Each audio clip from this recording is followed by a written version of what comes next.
भौतिक विज्ञान शिक्षण में आज हम प्रत्यय, निष्पत्ति, प्रतिमान यानी कॉन्सेप्ट, अटेनमेंट, मॉडल के बारे में पढ़ेंगे कि प्रत्यय, निष्पत्ति, प्रतिमान क्या है। इस प्रतिमान का विकास सन 1956 में जे.एस. ब्रूनर, जे. गुड्रो तथा जॉर्ज ऑस्टिन ने किया था। इस प्रतिमान यानी ये जो मॉडल है, इसके उद्भव एवं विकास का कारण यानी इसकी उत्पत्ति और डेवलप का कारण मानव में चिंतन प्रक्रिया पर हुई विभिन्न अनुसंधान एवं खोज है। यानी जो बहुत सारी रिसर्च हुई हैं वही इसका क्या है, कारण है। इस प्रतिमान की मान्यता है कि प्रत्येक मानव में चिंतन शक्ति एवं सामर्थ्य होने के कारण वह अपने चारों ओर के वातावरण की जटिलता एवं दुरूहता को समझता है, उसमें उपस्थित विभिन्न तत्वों का वर्गीकरण करता है, उसमें उपस्थित विभिन्न तत्वों में समानता तथा असमानता ज्ञात करता है एवं इन विभिन्न प्रकार के कार्यों के माध्यम से वातावरण से तथ्यों का एकत्रीकरण करते हुए सीखने की प्रक्रिया को पूर्ण करता है। ब्रूनर एवं उसके सहयोगियों ने अपना अधिकतर कार्य क्षेत्र उस प्रक्रिया के वर्णन करने में बनाया, जिसकी सहायता से विभिन्न वस्तुओं, व्यक्तियों और घटनाओं को अलग अलग कर सकें और विभिन्न समूहों में व्यवस्थित कर सकें। A concept is a symbol that stands for a class of group of objects or events that possess common properties. Concepts greatly simplify our thinking process. They free us from having to label and categorize each new object or event we encounter. अर्थात प्रत्यय वह संकेत है जो सामान्य गुणधर्म या विशेषता युक्त वस्तुओं या घटनाओं के समूह को प्रदर्शित करता है। प्रत्यय हमारी मनन या सोचने की प्रक्रिया को सरलीकृत बनाता है। यानी जो कॉन्सेप्ट है वो हमारे चिंतन, मनन या सोचने की प्रक्रिया को सरल बनाता है और दैनिक जीवन में यानी डेली लाइफ में आने वाली वस्तुओं और घटनाओं को पुनः वर्गीकृत अथवा नामित करने से मुक्त कर देता है। जैसे वृक्ष एक प्रत्यय है, यानी वृक्ष क्या है, एक प्रत्यय है, कॉन्सेप्ट है। ट्री, वृक्ष से इस प्रकार की वस्तुओं का बोध होता है यानी अंडरस्टूड होता है जो सापेक्ष रूप में बड़े पौधे होते हैं और काष्ठ युक्त यानी लकड़ी के बने हुए तने वाले बहुवर्णी यानी बहुत सारी वर्ण यानी शाखाओं वाले पौधे हैं। इसी प्रकार लकड़ी, पुस्तक तथा मकान आदि ये सभी प्रत्यय हैं यानी कॉन्सेप्ट हैं। सभी शब्द प्रत्यय का बोध कराते हैं, लेकिन सभी प्रत्यय शब्द रूप में प्रस्तुत नहीं किए जा सकते हैं। प्रत्यय वह विषय वस्तु है यानी कंटेंट है जो किसी समस्या विशेष से संबंधित तथ्यों के संक्षिप्तीकरण, अमूर्तीकरण एवं वर्गीकरण के परिणाम स्वरूप उत्पन्न होती है।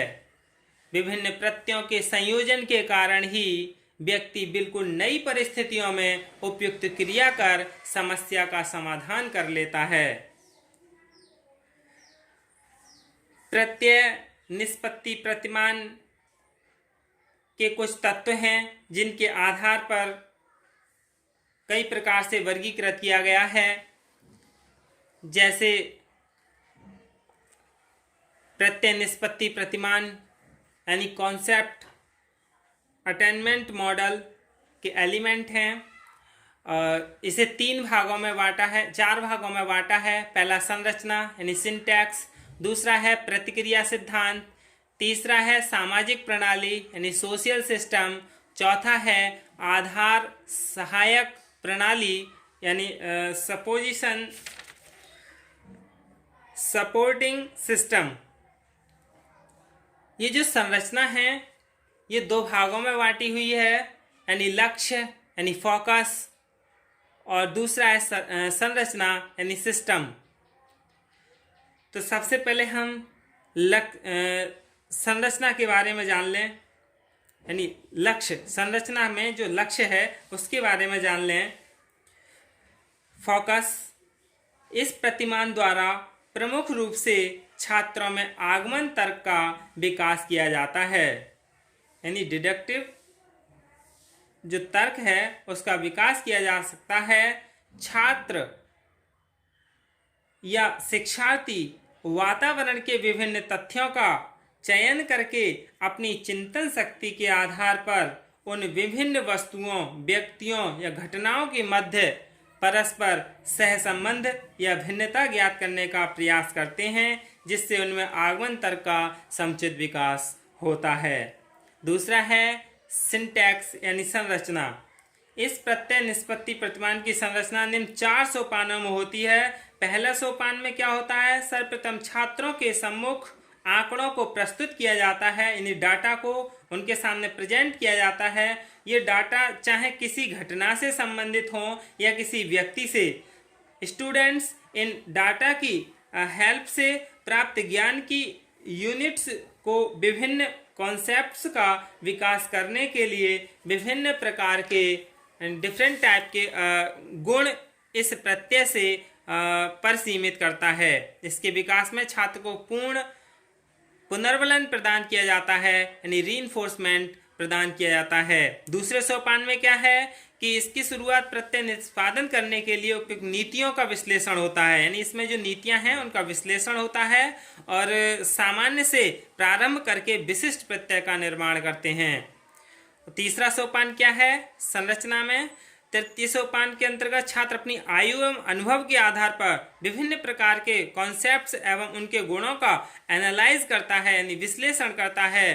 प्रत्ययों के विकसित करने की जटिलता छात्र की आयु के साथ साथ बढ़ती जाती है। इस सोपान का मुख्य उद्देश्य प्रत्यय के स्वरूप यानी प्रकार, स्कोप और उसके उपयोग के विषय में ज्ञान की अभिवृद्धि करता है।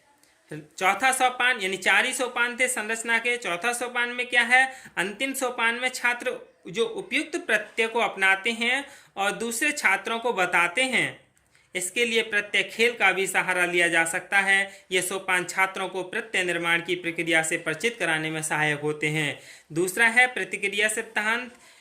इसमें प्रत्यय विश्लेषण विकास के समय शिक्षक को छात्रों के पूर्व अनुभवों के प्रति यानी प्री एक्सपीरियंस के प्रति सजग रहना चाहिए तथा सहयोग करना चाहिए और प्रत्यय विकास हेतु अनुभवों की इतनी मात्रा में देना चाहिए तथा प्रकार विश्लेषित करना चाहिए। छात्र स्वयं सामान्य गुणों के आधार पर प्रस्तुत तथ्यों का वर्गीकरण और प्रत्ययों का निर्माण कर सकें। तीसरा है सोशल सिस्टम यानी सामाजिक संरचना।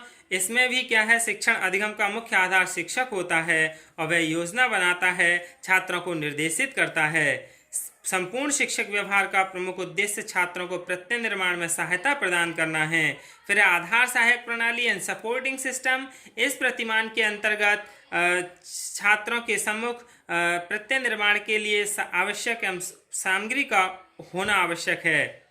इसमें छात्रों के सम्मुख सकारात्मक और नकारात्मक यानी पॉजिटिव और नेगेटिव किसी भी रूप में हो सकती है, जिसके आधार पर छात्र तथ्य एकत्रित करके प्रत्यय का निर्माण करते हैं। प्रत्यय निष्पत्ति प्रतिमान का उपयोग यानी भाषा शिक्षण में यह प्रतिमान विशेष रूप से उपयोगी है, यानी लैंग्वेज टीचिंग में, व्याकरण का शिक्षण यानी ग्रामर ऑफ टीचिंग में भी इसका उपयोग होता है। फिर इसकी सहायता से गणित के आधारभूत सिद्धांतों को आसानी से पढ़ाया जा सकता है। यही क्या है, प्रत्यय निष्पत्ति प्रतिमान है। धन्यवाद।